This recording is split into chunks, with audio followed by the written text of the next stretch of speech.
Eso es lo que yo digo, que con la grabación de Rosy, que es perfecta, basta. Solo hay que tener prudencia de no decir sandeces, porque si no, ya sabes. Claro, claro, Va a ir como en feria. como en feria. Bueno, empezamos. Los clipot y las ideas de Luria. Luria trabajó mucho sobre el tema de los clipot, pero resulta que los discípulos no necesariamente tenían el desarrollo que él tenía. Estaban bastante lejos de eso. Entonces, lo que hubo fue lo que pudiéramos llamar una controversia grande entre los discípulos una vez muerto Luria. Y te estaba diciendo cuando llegaron que cuando uno llega a comprender un cierto concepto, es fácil responder las preguntas que te hacen sobre eso, pero es muy difícil transmitir lo que captaste para poder dar esas respuestas. Entonces, la dificultad está precisamente en que alguien tome la estafeta y se haga cargo de responder, porque tiene que haber tenido el mismo tipo de experiencias y de visiones para poder hacer la respuesta. Entonces, lo que tenían los discípulos de Luria eran muchas respuestas, pero no el razonamiento que las podía emitir. Y eso es lo que hizo las cosas muy complicadas. Y eso, bueno, nos pasa con muchos filósofos. Yo puedo leer a Martin Heidegger, por ejemplo, y entenderle, que ya es difícil, pero no puedo escribir lo que él escribió. Entonces sí es muy complicado. Bueno, Mario, te quería hacer una pregunta con esto de los clipots sí, dime. y, y la parte cuaternaria, lo que los teósofos le llaman el cuaternario inferior, la parte de la personalidad para abajo, Sí, con los clipots. ¿Cómo están conectados estos clipots? Esto que son cascarones con la parte del cuaternario del ser humano. mira, es muy sencillo. Como el árbol se deslizó hacia el abismo, hacia la región cuarta, quedó inmersa en los clipots. Entonces, vamos a decir que estamos rodeados de clipots. Si los dejamos entrar, entran. Y entran abiertamente. El problema de los clipot es que tienen una gran ansiedad de ser. Quieren llegar a ser. Quedaron frustrados. No tenían un ser propio. Y quieren llegar a ser. Y esa posibilidad de llegar a ser es una posibilidad muy remota, porque el ser humano tiene que decidir que lo acepta. Es remota en ese sentido, pero hay muchos seres humanos que lo que más quieren son los clipot y realizar los deseos de los clipot. No, no se Muy les parecido, mueve. vamos a usar una analogía muy parecido a los virus cuando entran a las computadoras. No. No, porque el virus entra y afecta todo. En cambio, el clipot se presenta en tu vida como deseos. Ok. Entonces, vamos a suponer que yo deseo ir a Hollywood. No tengo nada que hacer en Hollywood. Y simplemente me nace el deseo. Y entonces sacrifico un montón de cosas para ir a ver algo que yo no, que en mi persona no tiene nada que ver. Pero doy satisfacción a un deseo.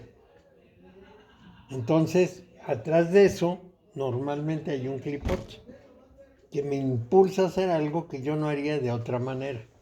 Ya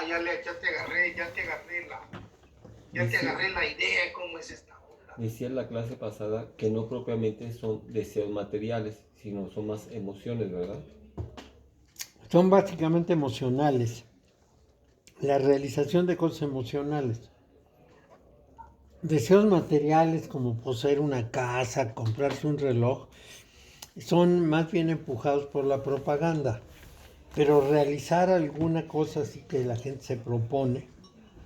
Por ejemplo, tuve una alumna que me dijo, yo no sé por qué, pero yo estoy convencida que debo ser masona.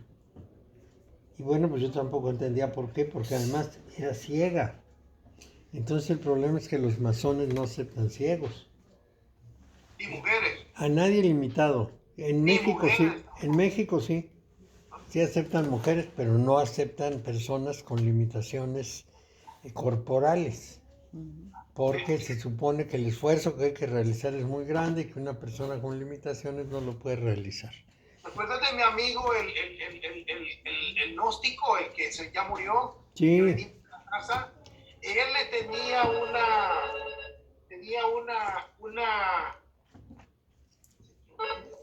aló, aló,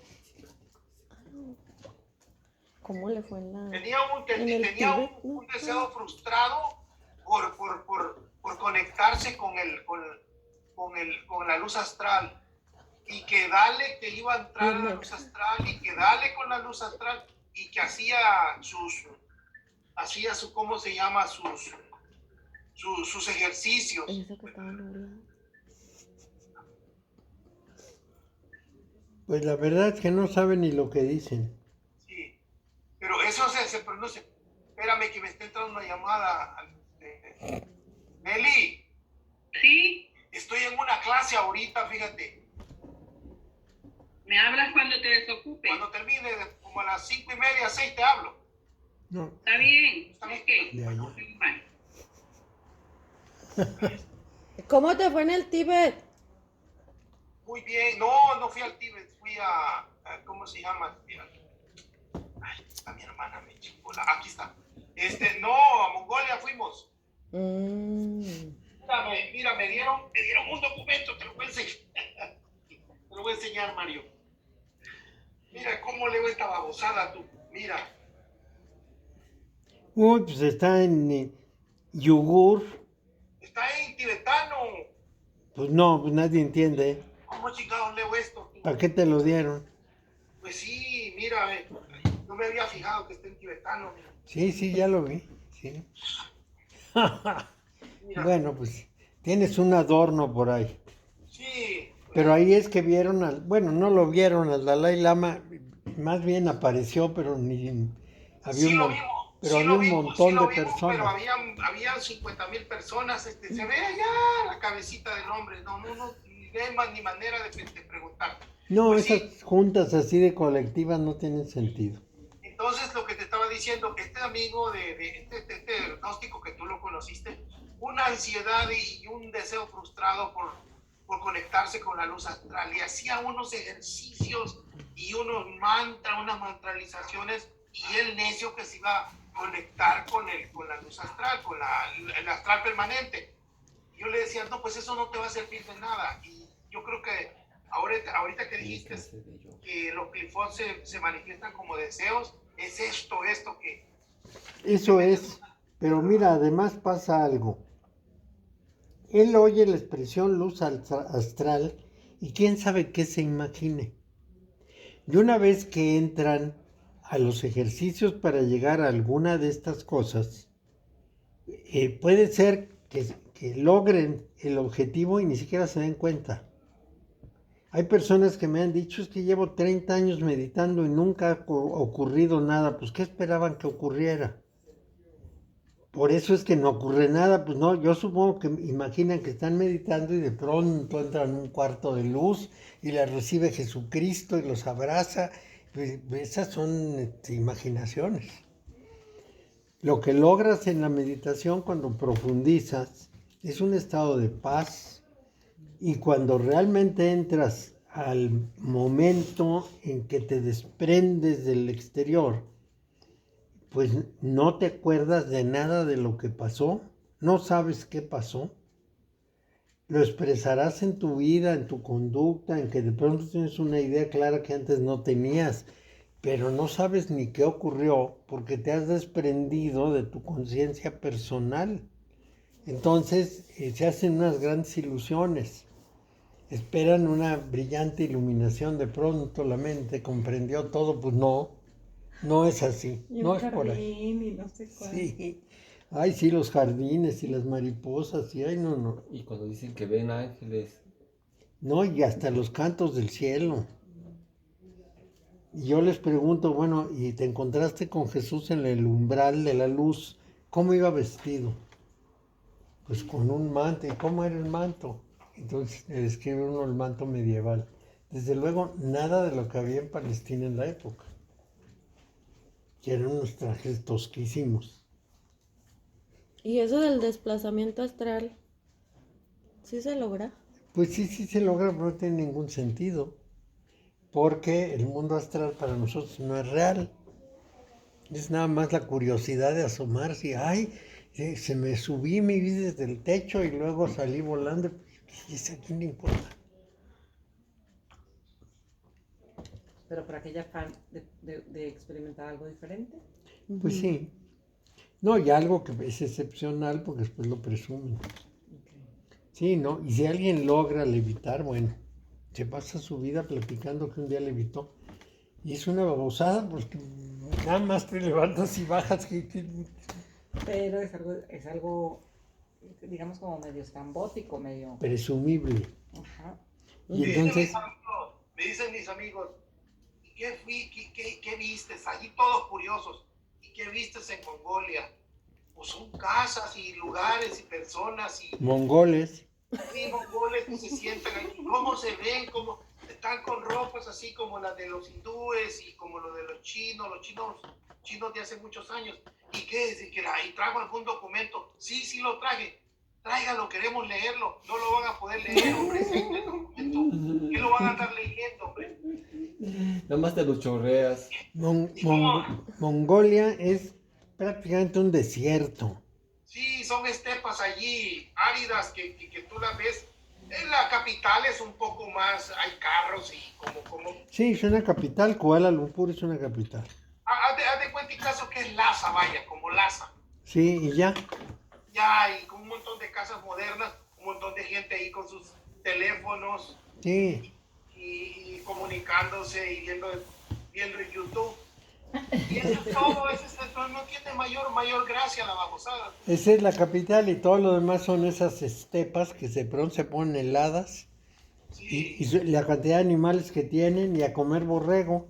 Y me dice, no, pues tráigase el documento, no lo van a poder leer, no, tráigalo, por eso te lo enseñé, para que lo vieras, cómo lees eso si no lees mongolo ni tibetano. Mira, sácale copia a unas 10 páginas y le das una página a cada uno. Y que se entretengan. Tradúzcanme y que se lleven el documento y lo vean así. Qué absurdo.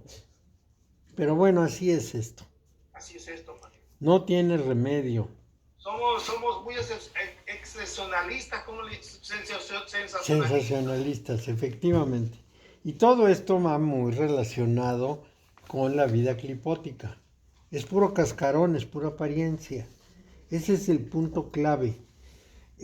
Cuando quedamos hundidos en los clipot, nuestra condición es que no tenemos la capacidad de avanzar para ningún lado con eso.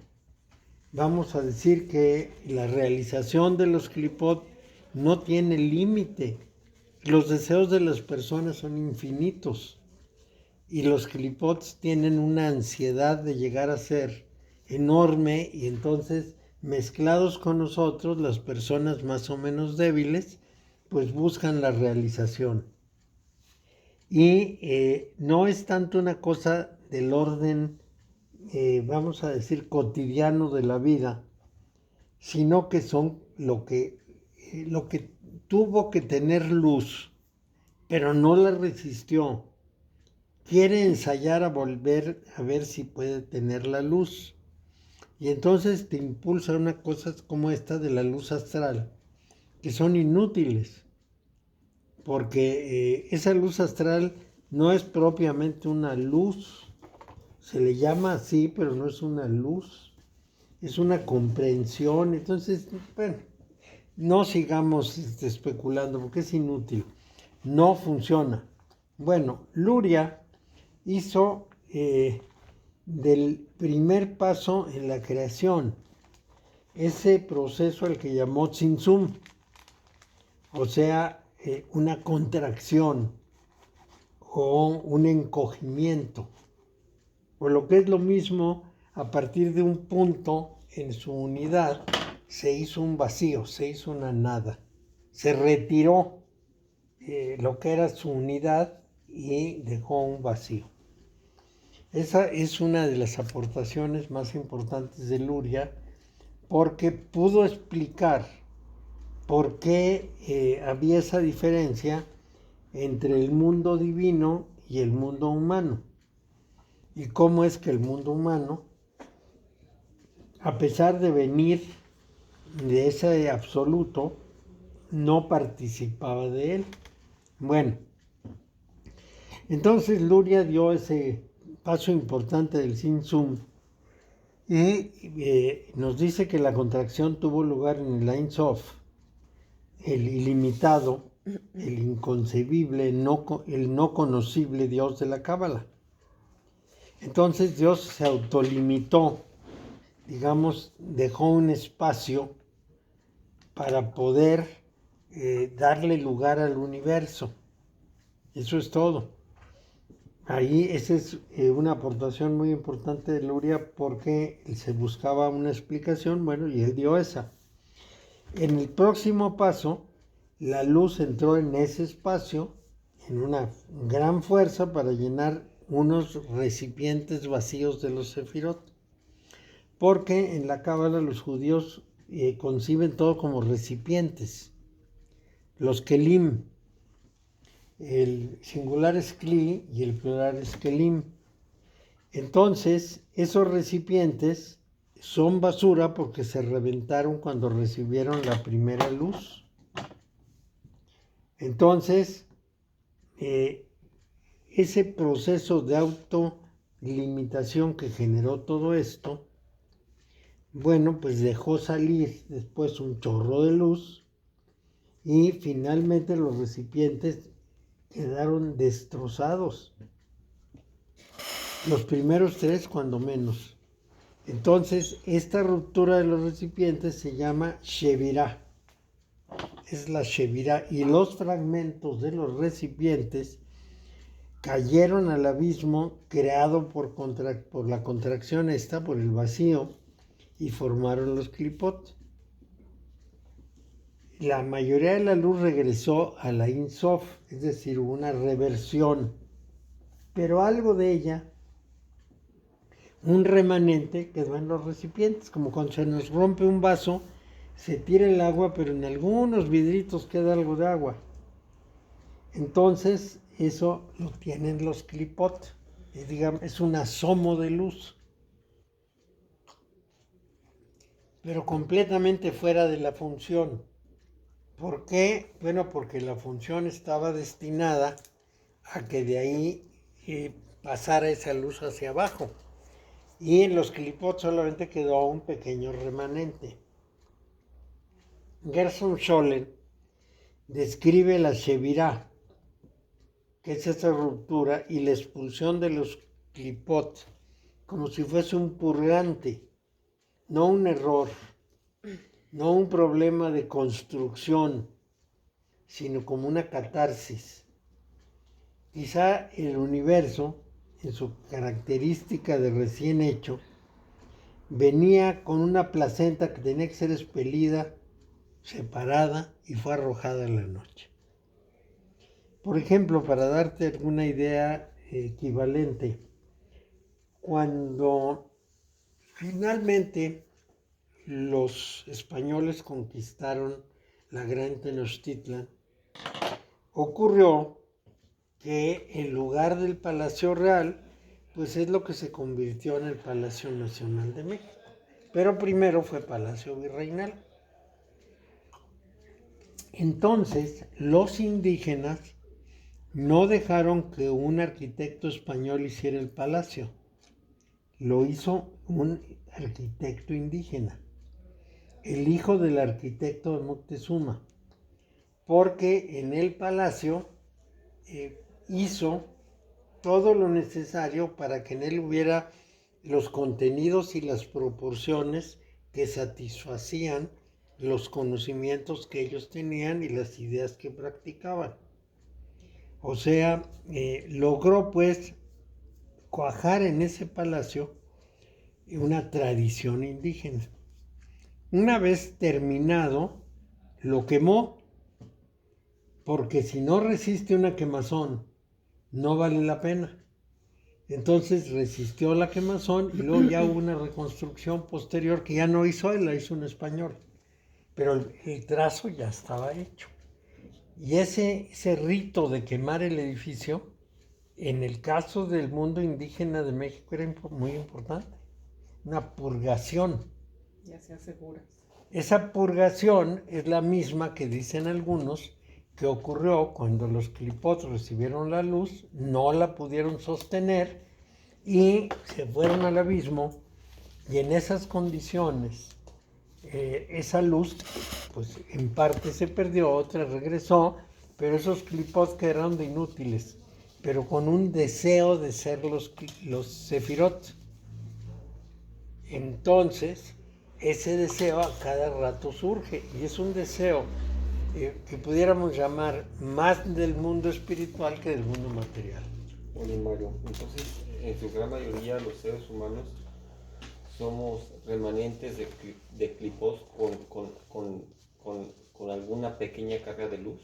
Lo que pasa es que los seres humanos fuimos creados en el árbol, pero el árbol se resbaló hasta quedar hundido junto con los clipots. Entonces la idea que expresan continuamente es que tenemos que hacer un desarrollo espiritual que saque al árbol de esa parte tan baja. Pero eso lo tiene que hacer toda la humanidad y yo veo que conforme la humanidad se multiplica cada vez está peor. La veo fatal. Entonces no entiendo bien qué puede hacerse, porque por mucho esfuerzo que hacemos, nacen más personas que no quieren saber nada de esto que las que sí quieren saber. Entonces lo que tenemos que levantar el árbol es que darle un viraje, pero no podemos, al menos no hemos podido. Y eso hace las cosas muy difíciles. Yo conozco muchísimos judíos que no quieren saber nada de Kabbalah, nada. Muchísimos. Nada, entre otras razones, porque están creados igual que la demás gente. Pero pregúntale si quieren saber de dinero y vas a ver. Pues sí. Eso es de lo que quieren saber.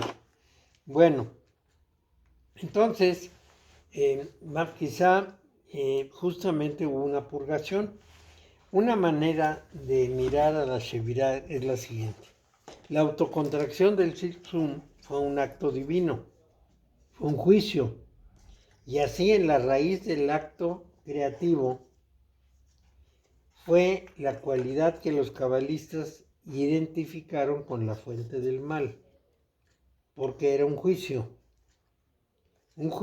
severo que deshizo esos clipot.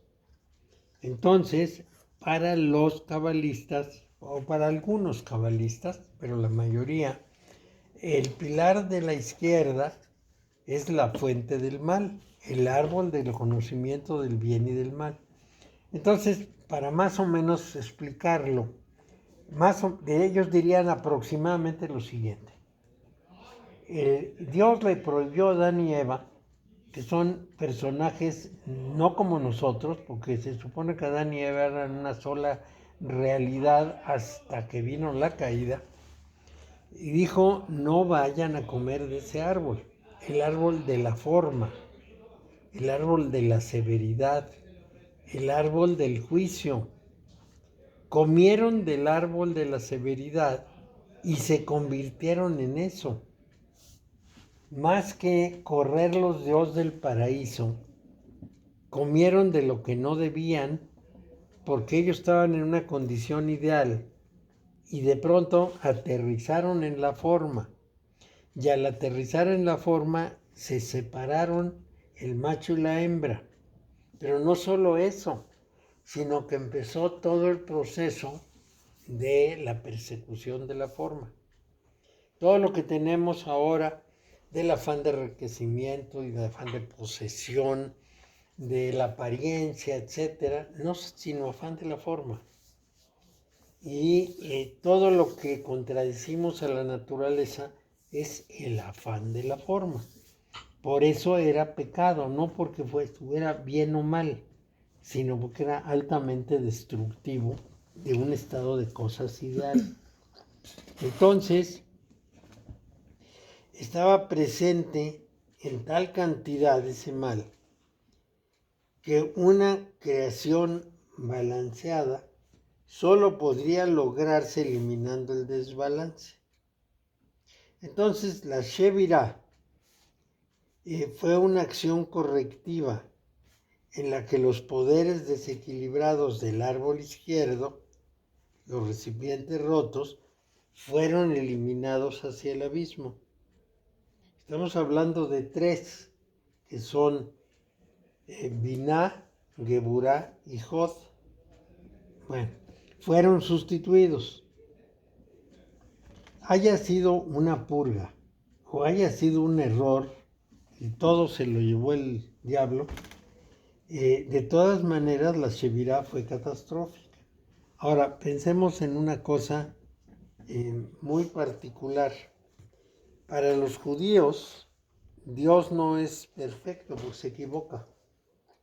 Cualquiera que lea la Biblia se da cuenta que a cada rato está corrigiéndose.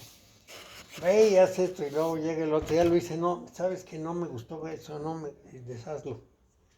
Y bueno, pues sí, vete para allá, ya que llega para allá, no regrésate porque no era para allá. Entonces Dios es imperfecto, comete errores y luego los corrige y se va perfeccionando. Eso quiere decir que para ellos no es una tragedia que en el mundo haya fallas, porque esas fallas no son sino pues, errores no previstos, no está tan bien hecho como para que valga la pena empeñarle el deseo de que sea perfecto. No es perfecto. Ahora, hay que considerar un punto que es muy trascendente.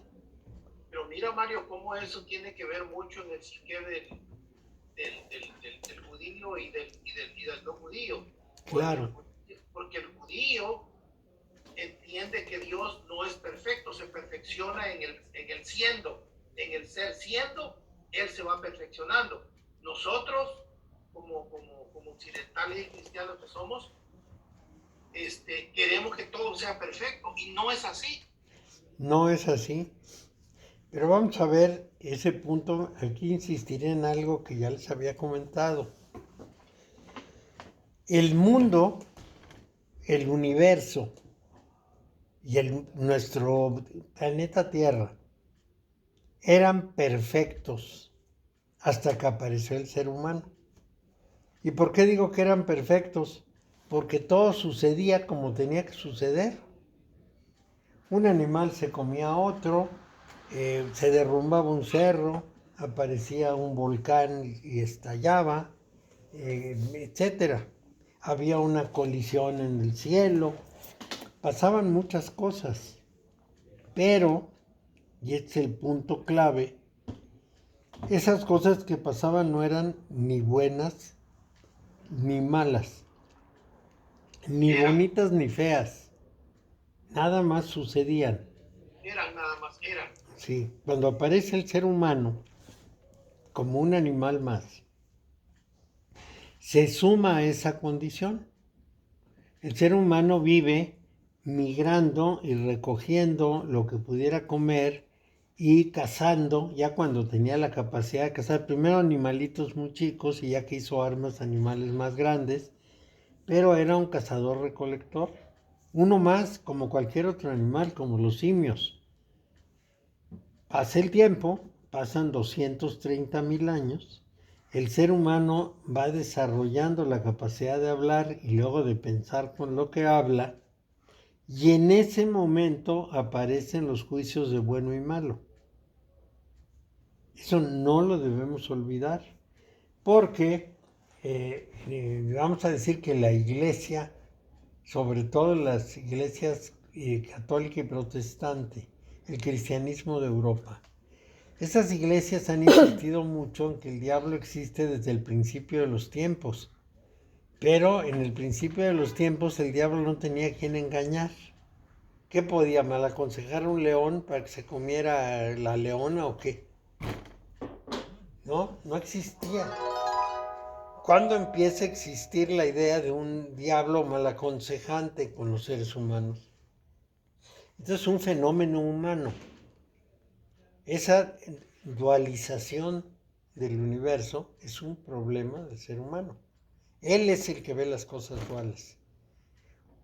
Vamos a decir que un animal puede estar sude y sude, pero no tiene concepto de frío y calor. Menos todavía de bien y mal. No tiene concepto de vida y muerte. No tiene concepto de espíritu y materia.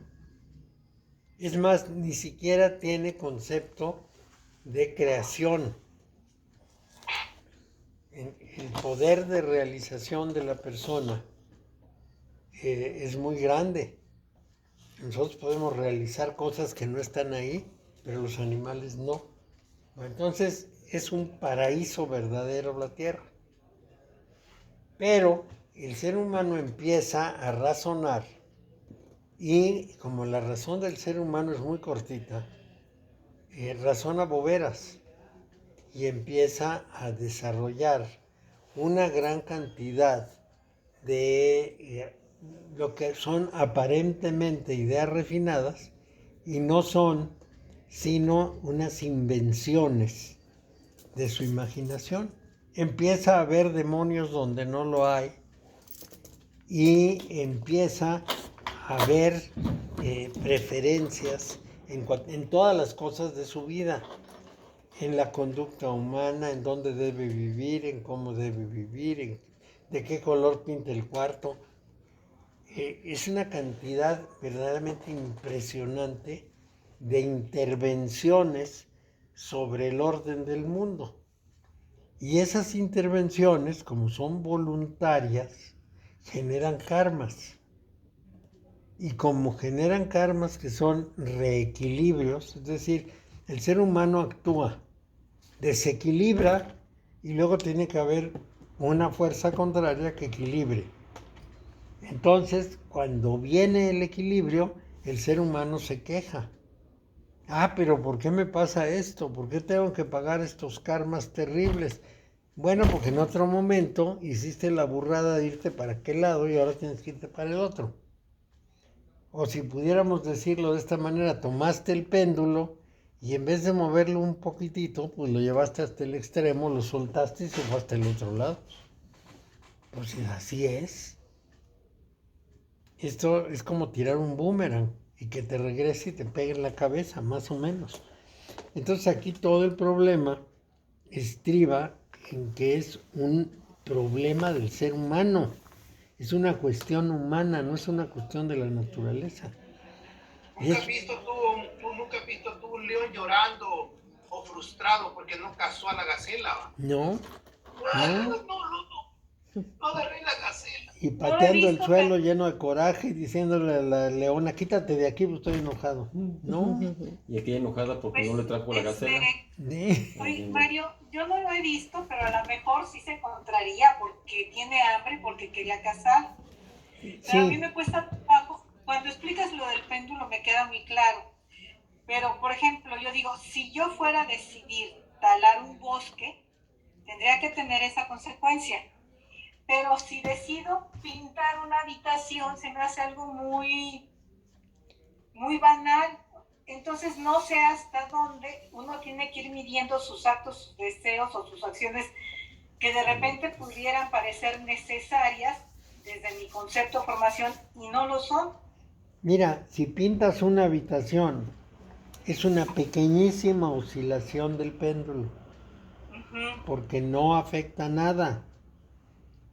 Pero si haces una cosa de más proporción, pues tiene que tener su compensación de esa proporción. Es decir, si Hitler mandó a invadir Rusia y murieron cientos de miles, más bien millones, de rusos y de soldados alemanes, bueno, pues la consecuencia es gravísima. Sí. La compensación es mucha. Para la vida cotidiana, la compensación es corta. Las personas tienen karma, sin lugar a dudas, pero es un karma que pueden resistir. Hay un principio que dice que nadie experimenta nada que no pueda resistir. Es un principio general y es un principio que tiene siempre que considerarse de alguna manera. Es decir, considerarse en el sentido de que uno debe analizar las consecuencias de su acción y aceptarlas y pensar qué es lo que debe corregir. Eso sería lo mejor. Pero es muy fácil que nosotros pensemos en una tragedia porque no nos debería pasar nada. El ejemplo que yo alguna vez les he dado es el de mi primer hijo que murió a los 3 días. Sí. Yo tendría 24 años, una cosa así. Y para mí fue casi una muerte. Mi propia muerte. Pero me propuse no tener un hijo hasta no ser capaz de aceptar que muriera.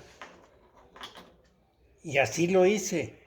Entonces, aquí el tema fundamental está en si uno enfrenta o no enfrenta la circunstancia.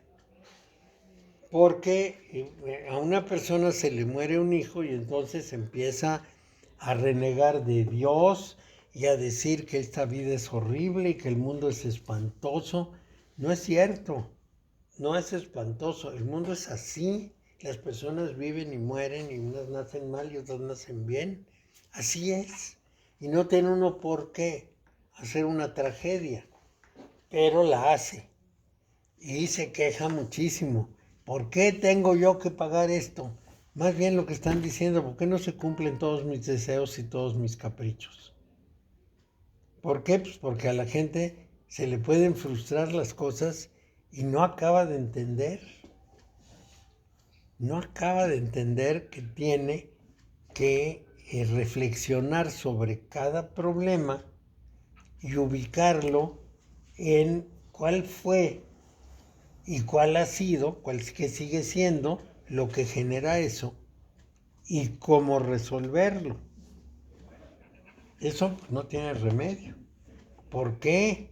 ¿Por qué me pasan las cosas? Dice la gente. Bueno, pues porque actúa. Pues esa es la razón, no hay otra. Si no, no le pasarían. Es decir, si una persona se fuera al bosque y viviera de recolectar gusanitos y grillos y comérselos y luego matar un ratoncito y asarlo por ahí, etcétera, pues la pasaría bien y no tendría conflictos. Pero en la ciudad tiene deseos, tiene apetitos, se frustra porque llega un ladrón y le roba. Pues claro que hay ladrones, ya lo sabemos, es parte del acuerdo social. Entonces, todo eso le parece espantoso. Cualquier cosa que vaya en contra de lo que es el deseo de una persona, lo vive como una tragedia, en vez de vivirlo como un aprendizaje o en vez de vivirlo como una consecuencia natural. Por ejemplo, cuando yo tenía 40 años, bueno, pues estaba en la cumbre de mi capacidad de rendir y tenía unos empleos excelentes y ganaba muchísimo dinero. ¿Está bien? Es el momento culminante. Ahora, al doble de edad, pues no estoy en esa condición. Gano mucho menos dinero y no estoy, digamos, a la mira de los demás. Pero eso es natural. ¿Por qué? Bueno, porque así pasa, así es el mundo. Entonces, si yo quisiera recuperar glorias y que me contrataran en una gran institución y me pusieran hasta arriba, pues viviría en la ilusión. La familia de mis hermanas mayores tenía un tío que trabajaba en ferrocarriles. Y un día recortaron personal. Él era una cosa que se llamaba porter, que era el que iba hasta atrás y con una lamparita le avisaba al maquinista. Entonces cuando lo corrieron dijo, me necesitan. Un tren no puede funcionar sin eso. Hago falta. Me van a venir a llamar. Y se sentó en la sala de su casa a esperar a que fueran a llamarlo. Y fue. 30 años se pasó sentado en el sillón. Y no, nunca. Pues a quién lo iba a llamar si habían cambiado toda la metodología. Y la pobre esposa, que era la tía de mis hermanas, la pobre esposa andaba de casa en casa viendo qué había sobrado de comer para llevárselo a sus hijos. Era una desgracia. Y el hombre no se movía porque sabía que iba a llegar Sí, por él. van a venir me van a decir que me reintegre. Es lo mismo que decían que pasaron con los españoles que vinieron aquí con la República. Todos los días decían, hoy cae Franco, y se les hizo el dedo chiquito. Pues sí, Sí. esas son ilusiones. Son ilusiones a partir de deseos, de la necesidad que tenían.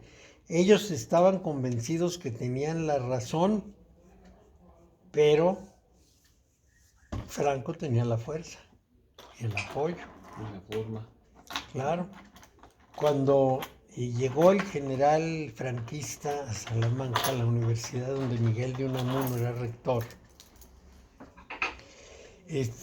juntaron a los estudiantes para decirles qué es lo que iba a pasar y cómo iban a tener que portarse. Entonces, el general, en un cierto momento, gritó, ¡viva la muerte! Y Miguel de Unamuno le dijo, venceréis porque tenéis la fuerza para hacerlo, pero no convenceréis. Para él convencer era muy importante, para el otro lo importante era vencer. Le importaba un pito si convencía o no convencía, él tenía el poder. Y a Franco le importó un demonio, perdió el poder cuando murió. Entonces, bueno, es clarísimo que los seres humanos vivimos en función de esos juicios. Porque finalmente Miguel de Unamuno dijo su frase brillante, pero pues dejó de ser rector y tuvo que aceptar las cosas como sucedieron. Entonces, tenemos que ver, pues, que nosotros hacemos ¿cómo diríamos? Hacemos el teatro y la obra de teatro. El drama. Todo está en nuestra cabeza. ¿Por qué? Pues porque en el mundo, en el universo, nada de eso cuenta. Son valores nuestros que yo aprendí. Son creencias, son valores, son conceptos que yo traigo puestos y que determinan mi felicidad o mi desdicha en la vida. Yo soy el que me hago desdichado con mis conceptos y con mis deseos. Si yo estuviera esperando que me vinieran a llamar para ponerme de subdirector general del IMSS, pues me puedo pasar sentado de aquí a mi muerte. Sería una tontería, pero hay gente que está así lo ven. Entonces, pues no puede ser. Sí, usan un término, esperemos que nos haga justicia la revolución en un sistema Sí. de personas. Y cada quien obtiene pues lo que le toca, como le toca, según se mueva, según las circunstancias, y nunca sabemos en dónde vamos a ser puestos, en donde tenemos que estar, como tenemos que estar de acuerdo con el orden social. En esas condiciones no tenemos más remedio que cambiar nosotros. El mundo no va a cambiar, el mundo es como es. Este es el problema. Entonces, los clipot son ilusiones. Vistos desde esa perspectiva, son ilusiones. Son cosas que creemos que tienen que suceder o realizarse o llegar a ser, porque simplemente hay la ilusión de que ocurra por ahí, pero no tiene ninguna posibilidad porque son estériles. Entonces no va a dar resultado. Es exactamente lo mismo que está pasando ahora en política. Te doy el ejemplo. En México, la gente del PAN desea ardientemente que llegue en el próximo sexenio un presidente que les conforme, que sea como ellos quieren. Pero eso es una ilusión. Va a llegar el presidente que puede llegar y no hay nadie del PAN o de sus candidatos que cumpla el perfil. Diego Fernández Ceballos la semana pasada dio una entrevista en la que dijo, pues tiene que salir un gallo que represente al PAN y todo el poder de los empresarios. Y, sí, tiene que salir, pero ¿de dónde? Es una ilusión. Es una ilusión. No lo han construido. El otro se pasó 18 años o más, quién sabe cuántos. Sin parar un solo día. Sí, sin parar un solo día, visitando todo el país, haciéndose de la gente. Bueno, pues tuvo su premio. Uh-huh. Pero Anaya, Ricardo Anaya, pues se dio 4 vueltecitas por el campo, pues no, y además antipático, nada de solidario con la gente. Y luego salió con lo de las caguamas y lo odió México. Y ya corrió aparte, ya no estaba en México. Ese fue, sí. ¿Ese fue?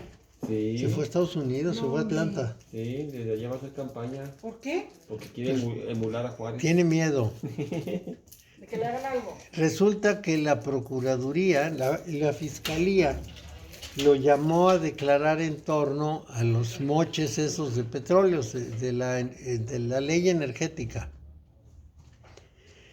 Entonces dijo, no, si voy a declarar, ahí me apresan como apresaron a algunos otros. Dijo, no, ahí me hacen preso. Entonces se trepó en un avión y se fue. Dijo, patitas, ¿para qué te quiero? No te creo, no sabía pues eso. claro. Y lanzó un video que decía, Juárez tuvo que irse de México. ¿Quién sabe qué otros también? Sí, porque para defender a México había que salir, porque quién sabe qué, pero yo regresaré. Sí. Claro, y le dijeron, bueno, pues si no tiene culpa, pues que pruebe que no tiene culpa y ya.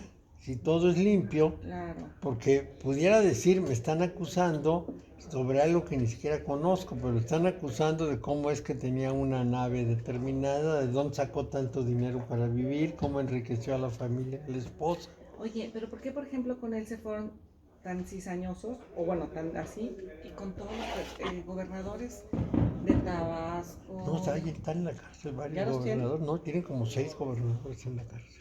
De Sonora, el de Colima, o de Nayarit, ya no me acuerdo, el de Michoacán, Aureoles. Aureoles se fue. Aureoles huyó también del país. ¿Ah, ya huyó? Pero lo están persiguiendo. Y luego está el que fue de Chihuahua. Sí, está el lote. Sí, lo acaban de agarrar. Hay varios que están. Pero son por casos retrasados. Por lo de esta mujer de que lo demandó por. ¿Cómo se llama esta? La de la famosa. ¿Sabe qué? De la ID, que la escribió. ¿Cuál? Robert Precioso. Ah, sí, Lidia Cacho. Lidia Cacho. Agarraron al Robert Precioso. A Corral. No, Corral, sí. Corral todavía es gobernador. El gobernador, no, el anterior, ¿cómo se llamaba?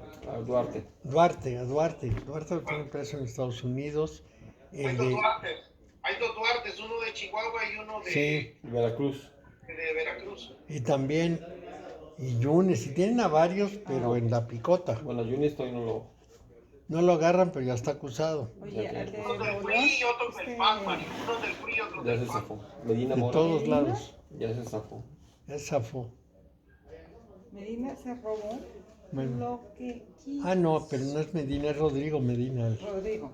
Sí. Rodrigo Medina. No Medina Mora, Rodrigo, a ese quien no le han hecho nada todavía. No, pero No, pues con sus artilugios logró zafarse. Y bueno, dicen que este chamaco que acaba de llegar también está medio turbio, pero pues quién ¿Samuel? sabe. Sí, Fíjate que la gente lo quiere. eso sé, eso sí sé, que lo quieren mucho y que dicen que qué bueno, que es un joven de mucha iniciativa y que tiene muchas ganas de echar adelante el Estado y que... Sí, y su papá tiene mucha lana, entonces dicen. Pero hicieron mucho dinero con estos. Pero Saucing. la fiscalía, bueno, primero el INE lo está acusando de haber metido un dinero que no debía a su campaña y luego lo están acusando de lavado de dinero. Que no lo dudo porque para hacerse tan rico, pero el asunto es que sí hay varios gobernadores en la cárcel. También metieron al que fue presidente municipal de Cancún y luego gobernador por narcotráfico. Ah, al feo. Sí, uno muy feo. No es que le decían así, le decían el feo Sí, Villanueva. Villanueva. Mira, ¿Él está en la cárcel? sí, Ya lo van a soltar, ya lo porque van a ya soltar. tiene la edad de que lo tienen que soltar, pero eso lo metió Cedillo a la cárcel. Sí, bueno, pero les voy a contar la historia. Yo estaba en la Secretaría de la Contraloría y entonces se hizo en México la reunión mundial anticorrupción y se hizo en Cancún. Ahí voy yo, Ándale. sí, porque yo estaba invitado, claro, ahí voy. Ahí pues, venían de todo el mundo. Tuve la oportunidad de hablar con el secretario de Anticorrupción de China, que para mí era muy importante esa platicada. Bueno, pero el caso es que la reunión pues, es en Cancún e invitan al presidente municipal de Cancún, que era Villanueva, que estaba ligadísimo al narco, para inaugurar la sesión.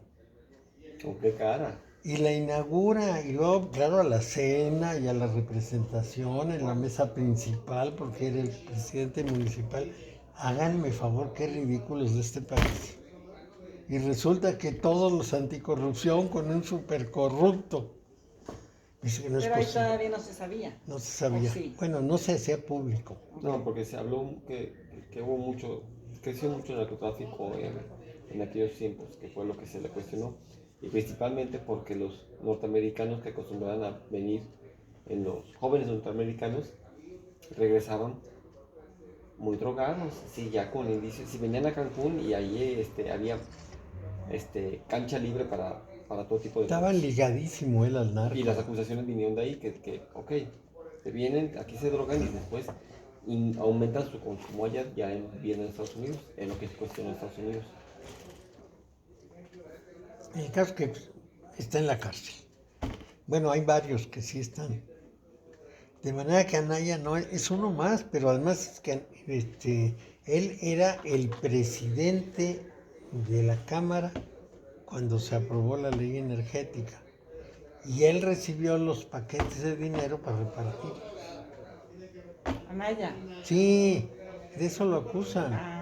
Bueno, de eso lo acusan, eso es cierto. Lozoya dijo que personalmente a él le había dado 6 millones de pesos para que votara en pro de la reforma energética.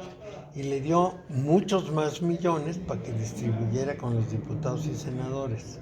Bueno, él con los diputados. En el Senado hay otro, pero a él con los diputados le mandaron los millones y él dijo que bueno, a Lozoya nunca lo había tratado y resulta que ya encontraron que hubo varias juntas de ellos y bueno, cosas de ese género. Por eso Margarita Zavala decía cada vez que hablaba se embarraba más en sus mentiras. No era nada fácil. Y él dice, no, yo no recibí nada, yo no tengo... Entonces le dijeron, bueno, ¿y de dónde? Incluso dijo que él no viajaba a Atlanta, que no, que eso de Atlanta era una tomadura de pelo, que no es que él no.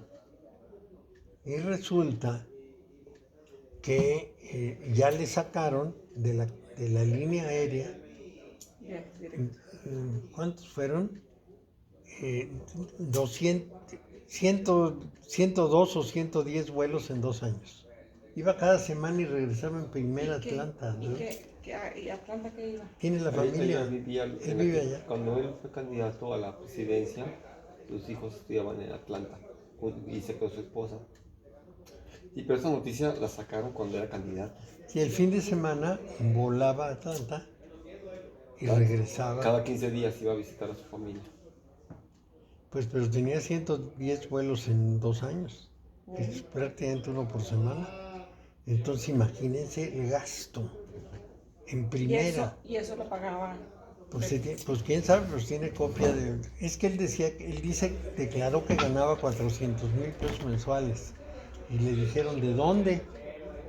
¿En qué operaciones? Y no aparecen. Entonces las acusaciones son... Luego la venta de la nave esa que le vendió disque a Barreiro a su amigo y que a Barreiro escapó y todavía no aparece. Anaya está Todos más embarran, embarrado. El caso es que lo llamaron a declarar y se trepó en un avión y se fue.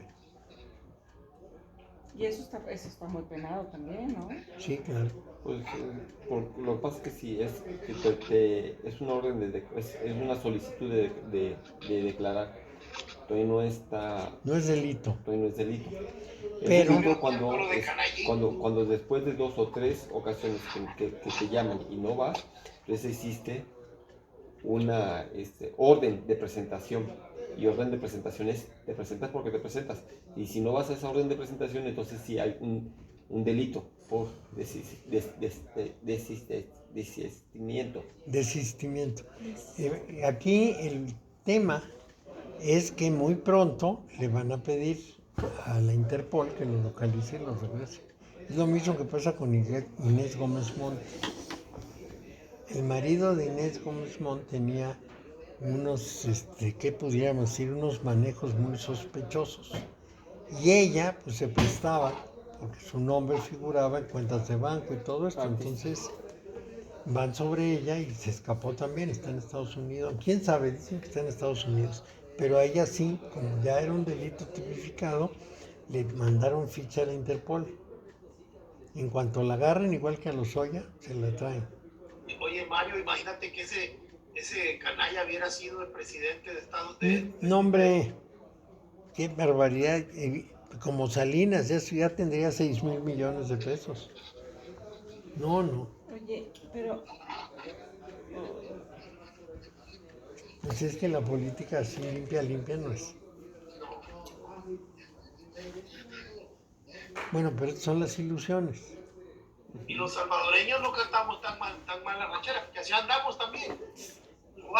Igual. Con Bukele. Igual todos los expresidentes y los ex gabinetes de los 2 presidentes, 3 presidentes pasados, 4 presidentes, todos los están metiendo a la cárcel, man. A todos. Sí. Una robadera, sí, se han robado Y Ortega en Nicaragua y nombre donde 35 quiera. mil millones de dólares, Mario, dice el que es ahorita presidente. 35 mil millones hubiera sido para desarrollar a toda Centroamérica, no solo a El Salvador. Pues ya verás. No, eso. Mario, estaba pensando yo con la cuestión de las expectativas. ¿Cómo desgastan las expectativas, Mario? Claro, son el peor enemigo de un ser humano. Híjole, hermano, ¿cómo te desgasta una expectativa? Es inútil. Una expectativa es la cosa más peligrosa que existe por la cantidad de frustración que produce. Claro. Es muy serio ese asunto de las expectativas. Que está ligado con los Clifford, ¿verdad? Sí, está perfectamente y completamente ligada con los clipot. Y ahí el problema de la expectativa, que debemos considerarlo entre muchas otras cosas, entre otras 5 cosas importantes, como la trampa de la personalidad, porque uno actúa en función de creencias, de valores, de conceptos, de expectativas y de imitación. Es decir, uno trata de aparecer como los demás, como que yo tengo que aparecer como aparecen los otros, pero con algo mejor. Si es que voy a un sitio, a una comida, tengo que llevar la mejor ropa. Si es que voy a un paseo, tengo que tener el mejor cuarto. Cosas de ese género, con un deseo de brillar sobre los otros, pero de hacer lo mismo. No una cosa distinta, sino lo mismo, pero con ostentación. Es decir, no dice, por ejemplo, un supermillonario, mi hija no necesita casarse, yo le doy el permiso, se acabó. No, hace una boda, pero se gasta 10 millones de pesos en la boda, para que se note que tiene. Esa es la competencia. Hace muchos años, antes de que yo me casara, una mujer, la hija de María Izquierdo, la pintora, me dijo, no, pues es que usted pertenece a una familia conocida, entonces tiene que hacer una boda formal, y tiene que gastar en la boda, pues esa boda le va a costar un dineral, según ella, según sus patrones. Yo sabía o yo entendía que María Izquierdo, la pintora, era una mujer muy libre, muy abierta, pero la hija estaba inserta en la socialité. Es una cosa rarísima, pero pasa. Bueno, pues todos esos son clipots, son formas. Acordémonos que los clipots son formas. Me dijo Formas Lili, que quieren realizarse, sí. me dijo Lili que no me llevaba donde su prima. No sé si tú la conociste, la señora Leticia, ¿cómo se llamaba esta señora? Que era pianista, que salió en una película. Ni tengo idea. Era una tal Vázquez era la señora. Y me dijo, no te quiero llevar porque esta señora me dijo, mi prima me dijo, es muy piqui, me dijo, y te va a hacer el feo. No, pues no quiero ni conocerla. No, Pues yo no. no quiero ver a la señora. Hazme favor. Pero, pues, finalmente es el mundo de los clipots. Todo es clipot, Mario. Pues mucho, no todo, pero mucho. Muchos Salió clipots. en Callejón de los Milagros, una que sale tocando el piano. Ahí es pianista la señora. Yo no he visto esa película. Sí, Pero sí. lo que sí sé es que los clipots andan por todos lados, sí. Mis hermanas tenían una tía que se llamaba Ana, estamos hablando de los años 20, que tocaba el piano en el cine. Ella vivía en Teciutlán, además si pudiese una idea, o en Papantla, cualquiera de los dos sitios, porque tenían casas ahí. Entonces era una señorita de sociedad, el piano lo habían llevado en burro a Papantla. Pero aprendieron a tocar piano, sabían inglés, sabían francés, aprendieron alemán y por supuesto pues se leían. Entonces en el pueblo pues pasaban películas. Papantla era un pueblecito y para poder complementar la película era importante tocar el piano. Además tocarlo muy bien, prácticamente a ciegas porque estabas en la oscuridad. Y tenías que ir adaptando lo que tocabas a lo que pasaba en la película. Entonces estaba la parejita y tocabas una música muy romántica. Había una persecución y tararán, tararán, tararán, tararán, tararán, tararán, tararán, tararán. Pues sí. Entonces tenían que adaptarse.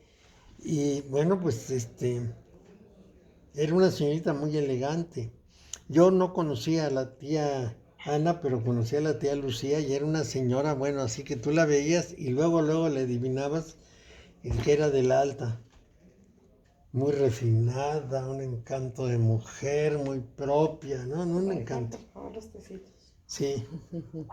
Entonces, el caso es que finalmente los seres humanos estamos atados por nuestras creencias, nuestros valores, nuestros conceptos, nuestro afán de competir con los demás, o sea, de parecernos a ellos y de reforzar nuestra manera de ser con ellos, y por las expectativas.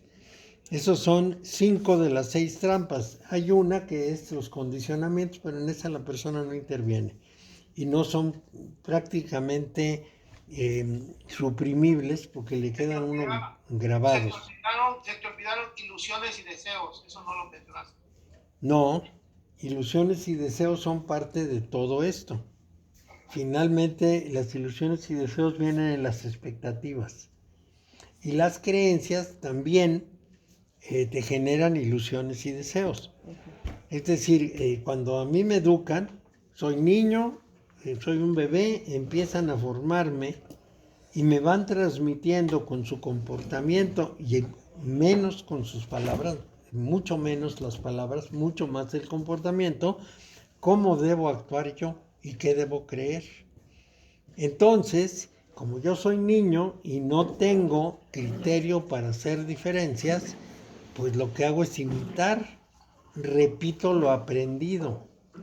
Y esa repetición de lo aprendido es exactamente un clipot, es un cascarón, es nada, es un vacío, porque no lo decidí yo, nada más lo repito. Te doy un ejemplo, un día mis sobrinos me dijeron, las calabazas son asquerosas. Y entonces les dije, ¿alguna vez has probado esas calabacitas con jitomate al horno? No, yo nunca he probado las calabazas. Y entonces, ¿por qué dices que son horrorosas? Porque mi mamá dice que son horrorosas. Pues sí. Eso es un clipot, evidentemente, es un cascarón, es un argumento vacío. Bueno, pues estamos llenos de clipot, como bien dice Lalo. Estamos atrapados en ese tipo de cosas. Y justamente la personalidad es la que más manipula el sistema de clipots. Y vivimos atados a la expectativa, al deseo, a lo que nos parece que tendría que ser. No somos libres, no somos creativos, no nos paramos ante el mundo y ensayamos a ver qué pasa, nos movemos por aquí, por allá. No, tenemos cosas muy rígidas. Hacer esto, hacer esto, hacer esto, hacer aquello. Esas rigideces son terribles. Yo lo veo constantemente, fíjate que estoy haciendo algo en la calle y veo que va la gente así, como que son borregos. Sí. Y compran lo que deben comprar y comen lo que deben comer. Y vengo yo y opinan lo que deben opinar. Y empiezo a caminar por una ruta diferente. Y se te queda viendo y dice, oye, ¿y cómo es que cambiaste la ruta? Pues cambiamos la ruta, eso es todo lo que hice. Pero ¿por qué agarraste este camión en lugar de agarrar este otro? Pues porque los dos me llevan al mismo lugar, lo único que van por diferentes rutas, pero me llevan al mismo lugar. Pues sí. Pero una forma de pensar que yo digo, es que no sé, a la gente no le han enseñado a pensar, cabrón.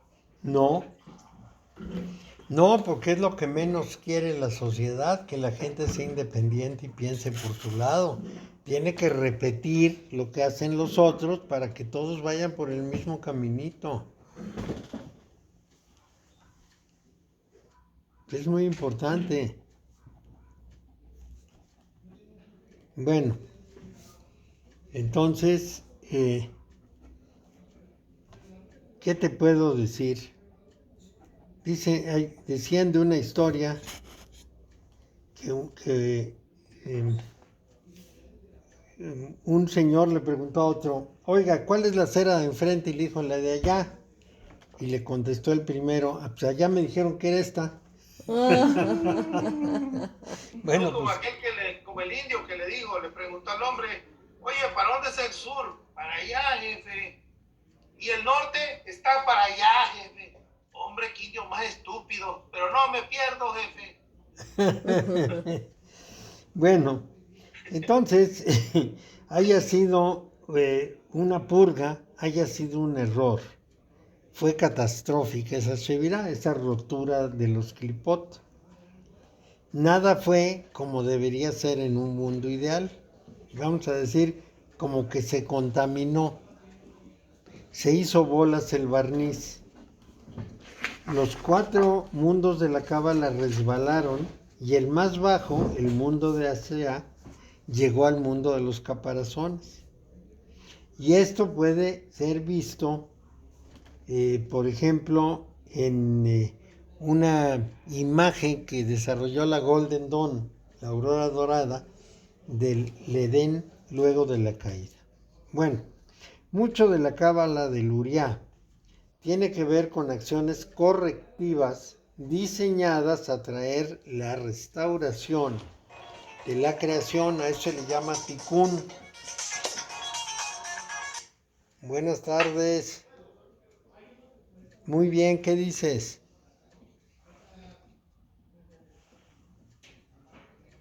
Espérame un segundo que no te escucho. Ya, ya. Ticún. Sí.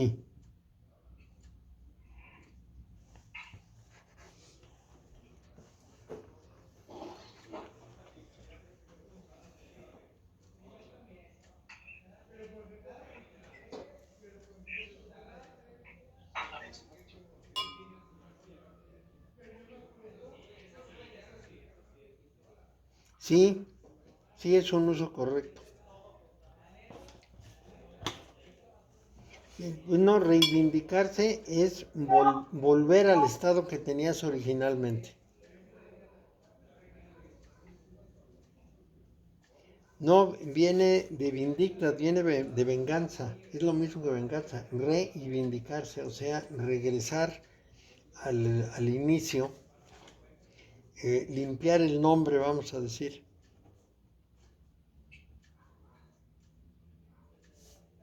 Pues sí, desde ahí lo que hacen es reclaman o piden estar en esa posición, ¿no? Y la consideran legítima y la piden. Yo creo que está bien reivindicar.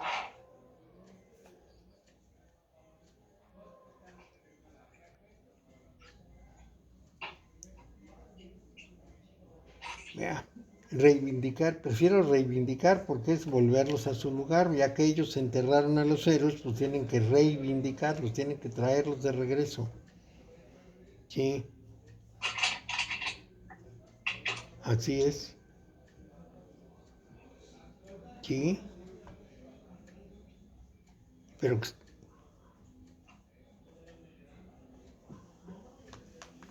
sí, también ellos.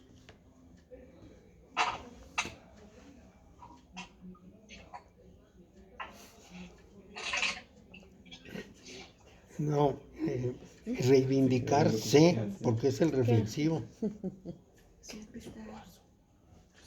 Equilibrar tus energías.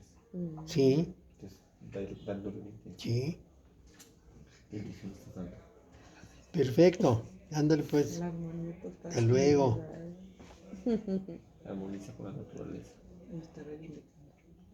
Perdón, pero de pronto le entran las dudas lingüísticas. Y como yo soy el asesor, pues tengo que contestarle. Me tengo que reivindicar. Y es cuando manda hoy, ¿verdad?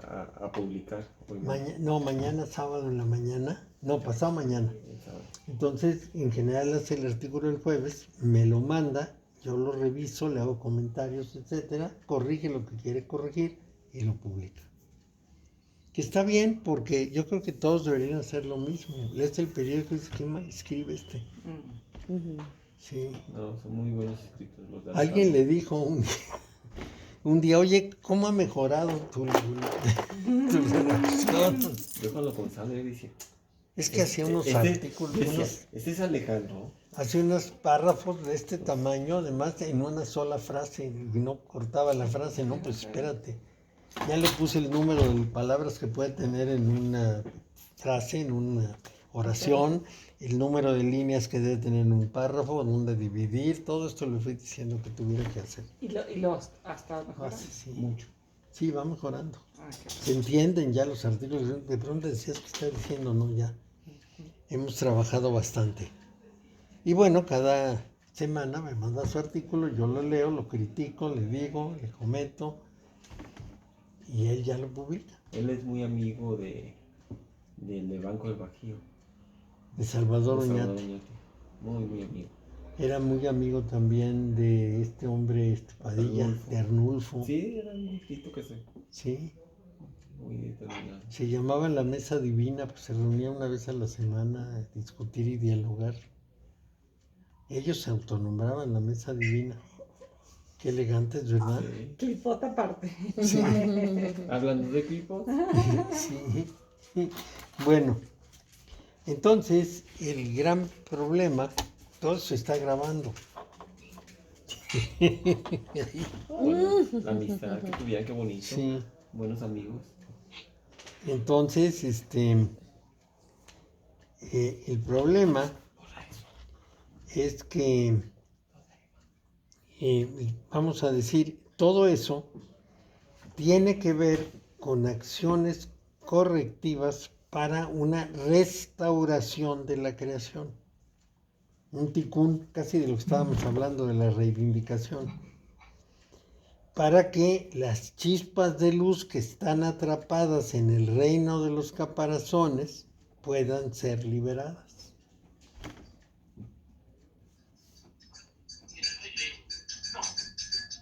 Repeat, please. Sí, Marco, ¿lo puedes repetir, por favor? sí. La idea es restaurar la creación para que las chispas de luz que quedaron en los clipot sean liberadas y regresen a su fuente. Mientras tengan luz, aspiran a la realización.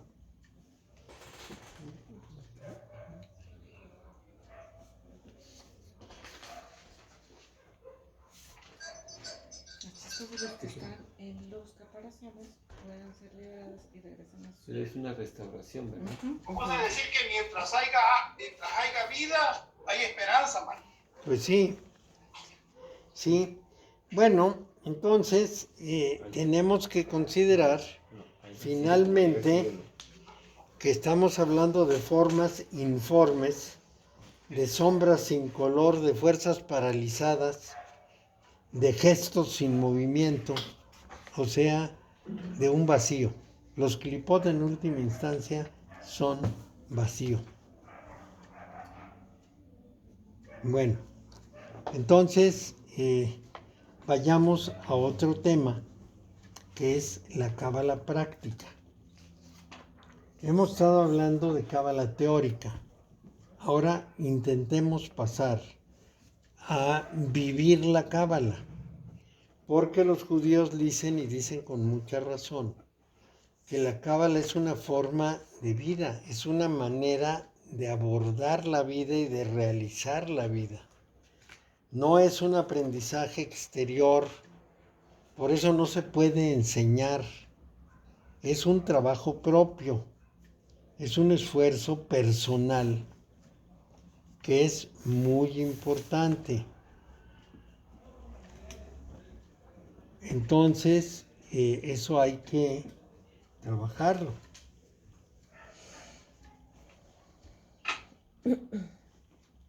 Y eso es muy importante que comprendamos que toda la teoría que vimos no tiene ningún sentido si la vida no se encamina a eso. Bueno, entonces, desde una perspectiva histórica y de la tradición, las técnicas prácticas de la cábala incluyen técnicas de misticismo y magia que se debe encontrar sobre, ¿qué diríamos? Digamos, más allá, podría decir sobre el mundo, pero no es sobre el mundo, es paralelamente al mundo. Paralelamente al mundo, y es una cuestión muy compleja. Hay que tener una abstracción profunda, hay que hacer ejercicios de visualización, de meditación, control de la respiración, oraciones, rituales, posturas físicas, ejercicios posturales, cantos, abstinencias, ayunos, mortificaciones, buenas obras, todo esto lo utilizan ellos. Hay cosas como las mortificaciones y las buenas obras que a mí no me convencen mucho.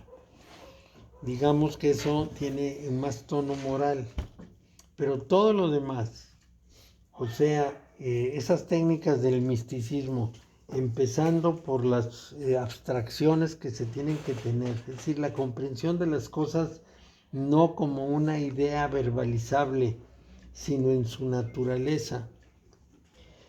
Los ejercicios de visualización para poder hacer las imágenes muy claras, la meditación, el control de la respiración, todo esto es muy importante, la postura física, las abstinencias, es decir, el prescindir de ciertas cosas, todo eso cuenta muchísimo. Y esa compleja abstracción de que hablaba al principio puede ser extremadamente difícil porque se trata de entender algo que no corresponde a lo que llamamos sentido común. Por ejemplo, esto que estábamos hablando, ya no sé si lo estábamos hablando aquí en la clase de antes, pero bueno, ustedes perdonarán. El caso es que Chuang Tse decía que para una hormiga nosotros somos muy grandes, pero para el mundo somos muy pequeños. Y su conclusión de varios comparativos que hace era, cada quien es del tamaño que tiene que ser y no tiene por qué haber comparaciones. Nada es grande ni es pequeño, cada cosa es del tamaño que le toca, el tamaño que le corresponde. Entonces así debe ser. Yo veo que se quedó prendida la luz del cuarto y debe estar... Mario, disculpa en la visualización, esto de las 7 lecciones de Foster Case. Foster Case tiene mucho que ver con esto, ¿no? Sí, claro, él tiene las 7 pasos, son 7 pasos de cultivo de la imaginación. Porque la imaginación es la viga que une Jogma con Binah. Es lo que hace posible la realización de la idea. Si no imaginas, no puedes realizar. Eso es fundamental. Voy a apagar esa luz porque... Jokma, Combina. combinar. nada que hacer. ¿Estás oyendo, Ricardo? La unión. La vida. La unión entre Jokma y Binah es la imaginación. Jokma y Binah están del lado derecho. Entonces va a unir esos ¿Aló? dos extremos. ¿Estás ahí en la clase, verdad? Sí, Luis, sí. Bueno, Gracias. sí tiene las 7 lecciones, ¿verdad? Sí, claro. Ok. Imaginación. Jokma y Binah están del lado izquierdo y del lado derecho. Ujú. Es Sí, porque Joma los- del lado derecho y Binah del lado izquierdo. Ahí está. Aquí está. Todo está aquí. Todo está aquí. Esta aquí está. Binah a la izquierda y Chokmah a la derecha. Ahí está. Lo que dice. Una es de severidad y el otro es de Amor. misericordia. Amor y misericordia. Pues, Binah también es se de papel, pero severidad ninguno- y Chokmah es de misericordia. Joma y Binah. Así es. Así es. Aquí está. Ya Chokmah. puedo dar clase, mira. Segura. Joma. Tanto que lo ha repetido Mario Joma que ya derecho no lo y puedo. Binah izquierdo.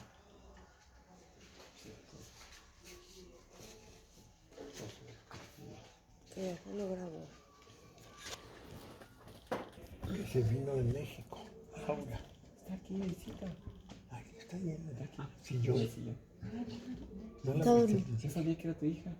Es mi hija mayor, es Laura. Pero se vino. Pero Pues está enfermo. le lleva 36 años a la otra. Y ella no tiene que ver con tu otro hijo, Con Rodrigo. con Rodrigo. Sí, cómo no. ¿Es hermana directa? Ellos eran los que estuvieron juntos. Mis hijos van de 2 en 2. Ella con Rodrigo, y luego hay 2 mujeres, Gaby. No, una mujer y un hombre, Gaby, Julio, y luego 2 mujeres ahora. Yunuen y Laura, y Angie. Y ella se Oye, llama- pero Laura Sí, tiene Laura. la alegría en Costa Rica. ¿Cómo? No, esa es Gaby. Gaby está en Costa Rica. No, Laura vivía aquí en el Estado de México. ¿Cuánto tiempo va a estar aquí? Te voy a visitar. Sí, se vino a León. Sí, ya es abuela, claro. Ya tiene nietos. Que son mis bisnietos. ¿Ya los conoces? No, en foto. Bueno, entonces hay muchas combinaciones posibles en estas disciplinas. Pero bueno, voy a ir una por una. La abstracción es una cosa como esta que les dije de Chuang Tzu. Yo tengo que entender que no hay grande ni pequeño, no hay bueno ni malo, a cada cosa le corresponde su condición. Y para aceptar eso y pensar en que uno no debe decir es grandote o es chiquito, sino es como debe ser, hay que tener una manera de pensar que no es la habitual que usamos nosotros en la lógica de la ciencia, por ejemplo. Vamos a pensar en esto que les decía yo alguna vez. El ser humano es pequeñísimo en el universo desde el punto de vista de su tamaño físico, pero es grandísimo desde el punto de vista de su conciencia, porque ni la galaxia tiene el tipo de conciencia que nosotros tenemos. La conciencia de la galaxia es más automática, es decir, cumple una función y se ajusta en esa función, pero no crea nada. Nosotros creamos. Si están aquí todavía las bolitas, les voy a explicar con las bolitas. Déjenme ver si está mi apuntador por aquí, creo que no. Qué bonito. Pero no es ni peor, ni mejor, ni peor, ¿verdad? Está cumpliendo una... Ok. No hay ni mejor ni peor. Pero miren, aquí está el absoluto. Mario, ábreles ahí para que vean. Ah, pero no se ve. No se ve, Mario. No se Ahí ve. está, Ahorita le doy la vuelta. Bueno, aquí hay unas bolitas que están muy chiquitas. Ahí lo veo. Bueno, aquí está el absoluto. El absoluto, pueden llamarle Dios o pueden llamarle como quieran. Pero del absoluto a todo lo que es el universo hay un brinco. Es un brinco inexplicable. ¿De dónde salió el universo? No lo vamos a saber nunca. Entonces, de ahí, todos los cuerpos celestes, la Vía Láctea y el Sol, son de la misma naturaleza. Luego, tenemos un sistema planetario que es del mismo sistema. Pero aquí hay un brinco porque en la Tierra, un órgano de la Tierra es la humanidad. Son los seres vivos en general, pero la humanidad entre ellos. Entonces, los planetas no suelen tener un órgano como ese. Es raro. Debe haber varios, pero es excepcional. Varios que diríamos en una proporción a lo mejor de 1 a 1.000.000, alguna cosa así. Eso significa que aquí tenemos un salto muy importante. Bueno, entonces, este salto aquí es que esos seres vivos terminan o culminan en nosotros, que tenemos no solo una conciencia de dónde estamos y quiénes somos, que no la tienen los animales, ni las plantas, ni las rocas. Además, creamos cosas que la naturaleza no hace. Vamos a decir, la naturaleza por sí misma no va a ser una silla. Nosotros la creamos. Entonces somos creadores como el absoluto. Este es un brinco. Estos son los dos grandes brincos.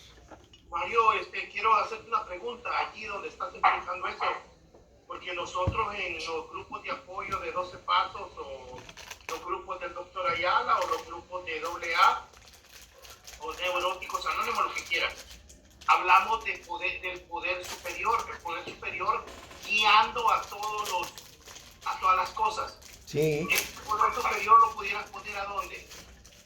Hasta aquí arriba. Aquí arriba, ¿verdad? Sí. ¿No quieren un pedazo de pastel de zanahoria? Se les antoja. Al ratito, A la siguiente. Ajá, está ahorita bien. porque esto está muy interesante. Bueno, sí, es muy interesante. Entonces, aquí tenemos una equiparación con la escala musical. Empezamos en un do agudo y vamos hacia el grave. Y donde puse las rayitas es donde hay un semitono. Es decir, el espacio entre los que no tienen una rayita en medio es un tono completo. Y el espacio en donde hay rayitas es un semitono. Y eso se llama la ley de 7. 1, 2, 3, 4, 5, 6, 7. Y todo el universo procede con la ley de 7. Sí. En todos los casos nos vamos a encontrar con esa distribución. Y ese 7 lo vamos a ver reproducido en una gran cantidad de proporciones del universo. ¿Y quién Los desarrolló 7 toda días de la esta semana. armonía con lo que es el universo, con la teoría conceptual? Es decir, entonces, Pues mira, vamos a suponer que tenemos un Lego. Entonces, todo lo que se produce con el Lego corresponde a la naturaleza de las piezas del Lego. No podemos hacer curvas, al menos no en corto. Podemos hacer una curva en una gran superficie, pero en cortito pues son rectas y son de cierto tamaño. Y se van acomodando de... Todo se acomoda a su manera y todo corresponde. Y el equilibrio final pues parece maravilloso, pero es que todo responde a lo que pudiéramos llamar un principio fundamental, porque casi todas las piezas son iguales. A lo mejor hay 3 piezas distintas y con 3 piezas distintas se hace todo. Es lo mismo que en la naturaleza. Con los fractales se hace absolutamente todo. Entonces no debemos olvidar que el orden natural es un orden determinado por su punto de arranque. La naturaleza de lo inicial, que es muy poco, pero se va combinando de muchas maneras, hace todas las complejidades que nosotros conocemos. Bueno. Los semitonos van en medio de cada escala. Los semitonos van entre el do y el si y entre el fa y el mi. El do y el si. El fa y el mi. El fa y el mi. Oye, pero yo lo tengo do, re, mi, fa, sol, la. Entre el mi y el fa hay un semitono. Aquí lo tengo, mira. Ahí lo puedes ver. De aquí de este do al re hay un tono, este semitono. Del re al mi hay un semitono. Del mi al fa no hay ese semitono. No hay un tono completo, pues. Es un semitono. De aquí a acá es un tono completo, pero del mi al fa es un semitono. Lo mismo que del si al do. Esto por acá. Del si al do es un semitono. Claro que desde el punto de vista oreja es difícil distinguirlo. Ese es un tono y este es un semitono. Ok, ahora sí. La agarré bien.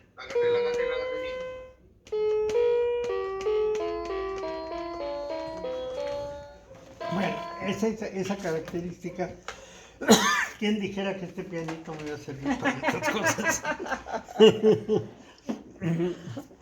Bueno, entonces, el tema, puesto en esas condiciones, lo que nos dice es que todo el universo, está hecho en función de lo que pudiéramos llamar las piezas de origen. En este caso estamos hablando de los fractales. Pero si nos vamos más atrás y hablamos de las supercuerdas, pues todo es como las supercuerdas. Eso es todo, nomás combinadas de distinta manera. Suponiendo que sean reales, porque todavía está en hipótesis. Pero pues igual podríamos decir, todo corresponde a la combinación de electrones, quarks y neutrinos. Todo.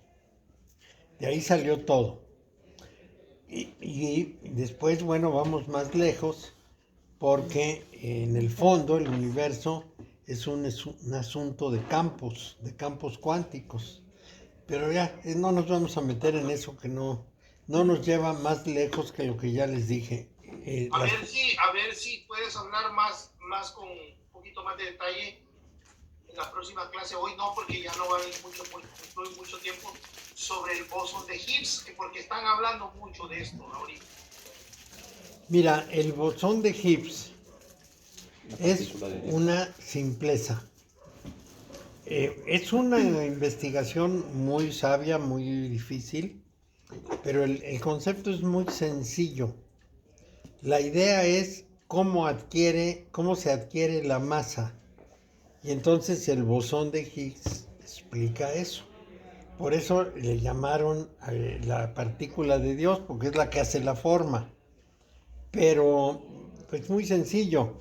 Higgs lo que hizo fue, en sus investigaciones, llegó a la conclusión que tenía que haber eso para que pudiera haber forma, para que pudiera haber masa.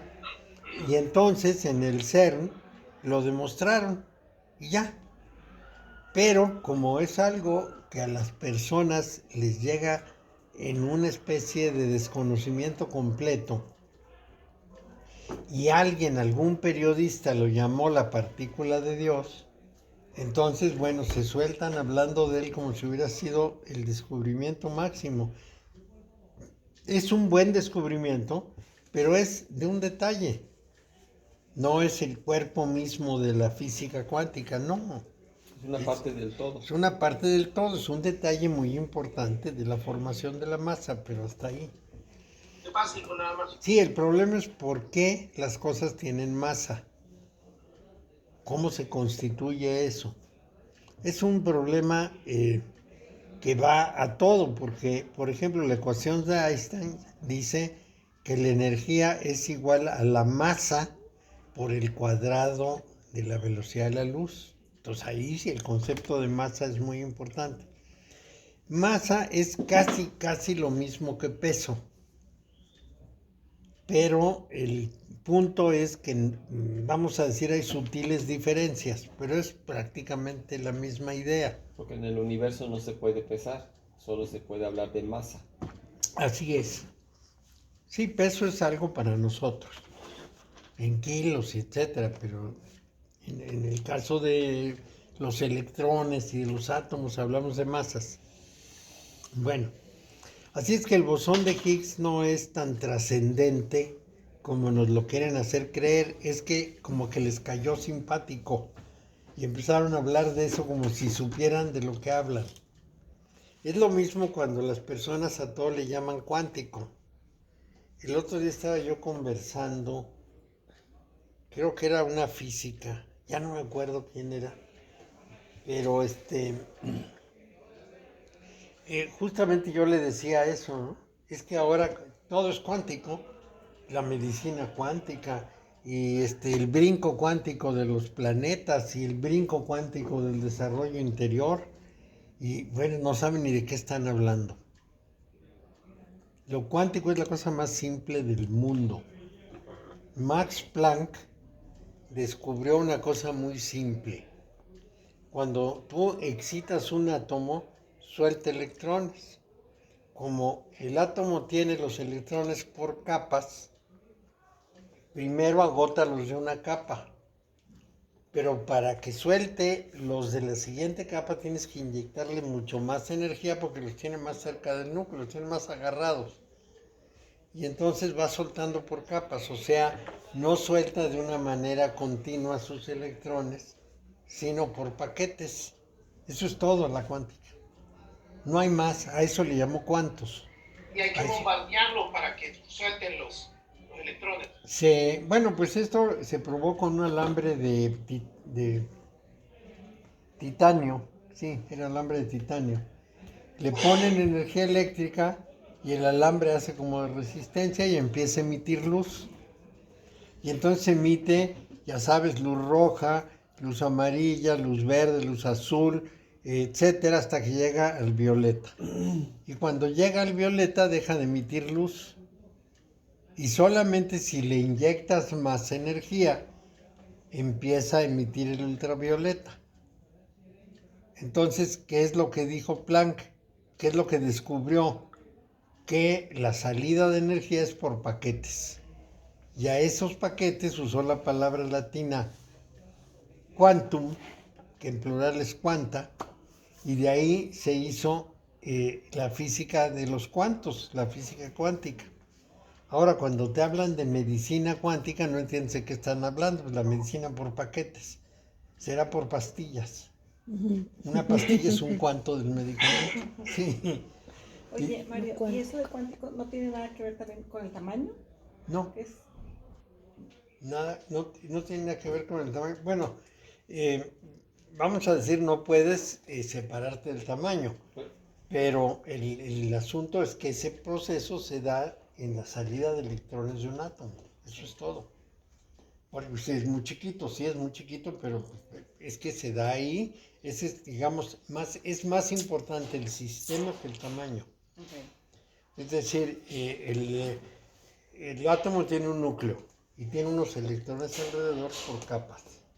Entonces, cuando tú excitas al átomo, suelta electrones. Los electrones bombardean lo que tienen enfrente y le pegan y le quitan cositas como si lo rasparan.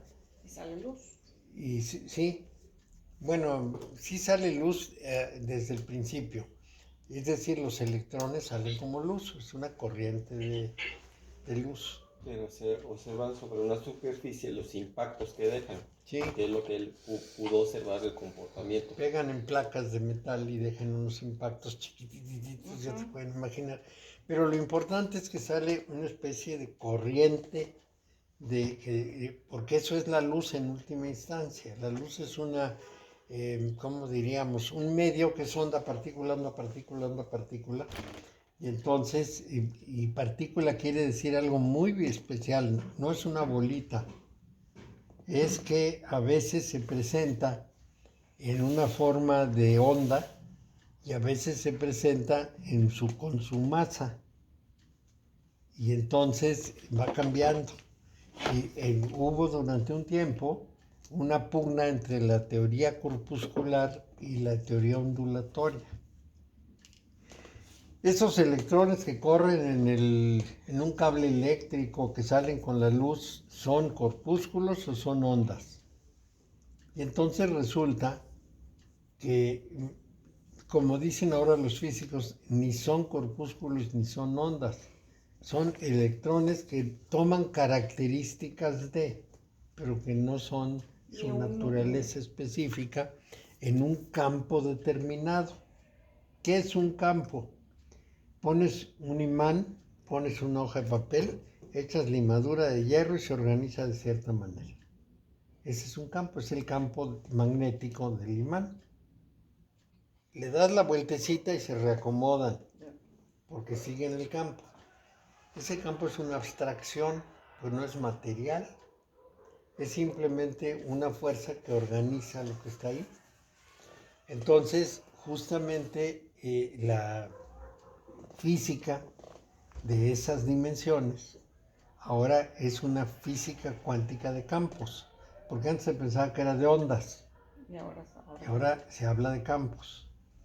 Y cada vez es más complicado porque no hay lenguaje para describirlo, solamente las matemáticas lo dicen con precisión y todos los que lo decimos con palabras nos equivocamos en una cosa u otra. En el intento de explicarlo y de simplificarlo, lo hacemos semejante a esto, a aquello, a lo otro, para que el que escucha lo visualice, pero es invisualizable. Lo que te dice un físico del CERN es solamente la fórmula matemática nos dice de qué se trata. Y no lo podemos visualizar, no se parece a nada que conocemos. Y bueno, así es, ¿no? Así es. Bueno, entonces, como eso habla de una física misteriosa, entonces se aplica a un montón de cosas. La humanidad va a dar un salto cuántico. ¿Qué es eso? ¿Cómo? Es un disparate. Sí, para todos ahorita toda nuestra energía es cuántica y que todos estamos transformando cuánticamente y todo es cuántico. Sí. Y no la creemos, que es lo peor. Cuando me dicen eso, que la humanidad va a hacer un salto cuántico, yo digo, claro, se va a ir la pelusa y nos vamos a quedar los de la élite. Hay que ser discriminatorio. Ese es que es el equivalente, ¿no? Ujú. Lo que Yo está... he oído que esta parte cuántica era como algo infinito. Si lo pusieras en números era .00018 Ah, sí, sí, ceros sí. y luego un 1. Esa es la constante de Planck. Ah. Y después del punto tiene que haber 23 ceros para llegar. Y entonces cuando alguien decía, estás hablando de algo cuántico, estás hablando de algo micro, No. pequeñísimo. Cuando estás hablando de un electrón, estás hablando de algo chiquitito, pero cuando estás hablando de cuántico, estás hablando de un comportamiento. Okay. Es el comportamiento de salir por paquetes la energía, sale agrupada. Okay. En cambio, el flujo continuo que se pensaba que existía no existe. Es decir, cómo fluye la energía. Okay. Entonces fluye por paquetes, no fluye de manera continua. Y evidentemente lo que fluye pues es muy chiquito. Pero cuántico no quiere decir chiquito, quiere decir empaquetado. Empaquetado. No fluye en chorro, sino que va en... ¿Sí? En vez de tomarte una cucharada, te tomas una pastilla. Entonces, cuando decías que Ese sería el ejemplo. desde el punto de vista del latín, la forma que precede a lo cuántico significa capas. Significa paquetes, Perdón. conjuntos. Paquetes conjuntos. Un cuanto es un paquete un tanto específico. Quantum, ¿verdad? Paquete. Pues como te venden la harina, ¿no? 1 kilo, 2 kilos, medio kilo es un paquete. Sí. O la cocaína. Paquete, sí, sí. Una cebollita, 2 cebollitas, 3 cebollitas de cocaína. paquete. Sí, tenía como paquete, sí, cierto. Quantum. ¡Quiero mi cocol! Sí, Paquete. hazme el favor. Pero tú sí tienes razón, la venden en cebollitas. Eso dicen. Eso es. Yo he visto la foto de una cebollita, nunca he visto una, pero la foto sí. De la cebollita. Donde te venden los dealers, los que venden la droga, hacen como en un papelito, como si fuera en un... La envuelven y le ponen una cuerdita Sí. Ujú. y queda un paquetito así abierto, como una cebollita Uno lo chiquita. hacen, haz de cuenta que agarran el cerillo, lo que es el... Ah, sí, lo abren. Lo abren y ahí meten la droga. Y la vuelven, como está encerado, ya no se vuelve a... Le ponen ahí un hilito Ah, y la amarran. Fíjate que me llevó el sobrino de Lili hace como unos 10 años. Buenas Me llevó tardes. Buenas tardes. Buenas. ¿Cómo allí están? por los... Bien. Adelante. Allí por Parque, allí por las orillas del Buenas tardes. Buenas tardes. y me dijo, te voy a llevar a un mercado donde hay trueque. Fíjate que ahí en esos lugares se usa el dinero, pero no es tanto el dinero, se usa trueque. Trueque. A mí se me hizo bien interesante eso del trueque, porque llevas una cosa y te dan otra, y luego la otra y la otra. Qué bonito eso. Hay una cosa que se llama algo así como Ubuntu, de un sujeto que dijo que el dinero era la perversión de la humanidad y que haría una sociedad sin dinero. Y él está practicando, creo que está en Sudáfrica, ni siquiera sé bien dónde es. Ahorita Yo he les digo. oído, fíjate, ahorita que estás diciendo. ¿Cómo? Yo he oído algo de eso. Sí. Sí. Un movimiento, ¿no? Me lo mandó Sofi. Por WhatsApp. A Aquí mí, lo se debo. me hizo, a mí se me hizo curiosísimo ese fenómeno. Sí, Qué bonito esto, dije yo. sí. Sofi Casas, aquí debe estar. Se llama. Ujole, ya no lo tengo. Él es Poncho, Hola. ¿Cómo? Poncho. Ah, Poncho, ¿qué Ah, tal? Bienvenido, entendí Poncho. Juancho. No creas que como es un grupo doble. Oye, Mario, Hola, antes de que nos Poncho. despidamos, antes de que nos despidamos, quiero que Bienvenida. me des por favor, me mandas esto de las escalas musicales que estuvimos viéndolo, no sé en qué clase, el viernes creo. ¿Te acuerdas que estuvimos viendo algo de las escalas musicales? No.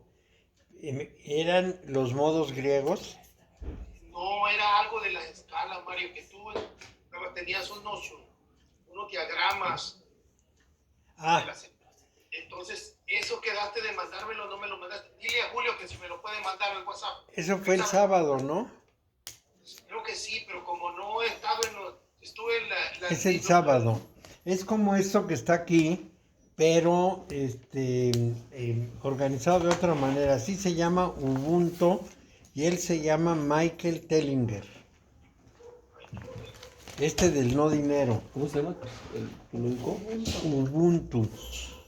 Debe ser un nombre africano, porque es muy folclórico el tema, ¿no? Y entonces, pues le pone el nombre africano para ¿Cómo se darle. llama el documento, Mario? ¿Cómo se llama? Mira, son estos, ¿no? Sí, esos exactos, esos. Sí, yo te los mando con mucho gusto, sí. Mándamelos a WhatsApp. Muy En WhatsApp bien. yo los agarro y yo los... Sí, él se llama Michael Tellinger y el procedimiento que usan para no utilizar dinero le llaman Ubuntu. Y el texto de este Tellinger, ahorita te digo porque debo tenerlo aquí. Ahora ya esto ya es distinto. Antes lo que yo veía se ponía hasta arriba, ahora ya no. ¿Quién sabe por qué esas cosas pasan? Son muy raras. Pues. Se llama Un Mundo Sin Dinero. Michael Tellinger, Ubuntu.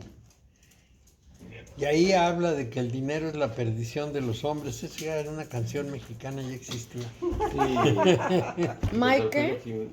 El dinero no es la vida. Tellinger con doble L. Ahí es tan solo vanidad, no Tan sé. solo vanidad. Dicen que soy del quinto patio. Desprecias mis besos. ¿Por Así qué se llama la canción. Alguien que vivía en el quinto patio era una vecindad Eran de los más pobres. vecindades. Y el quinto patio era el fondo de la vecindad, lo Entonces, más ya barato para que que te había. toque ahí, entonces, si pretendes voltear para arriba, entonces habla la canción del quinto patio, así se llama. Se quiere hasta atrás. Bueno, Mario, entonces me voy a despedir.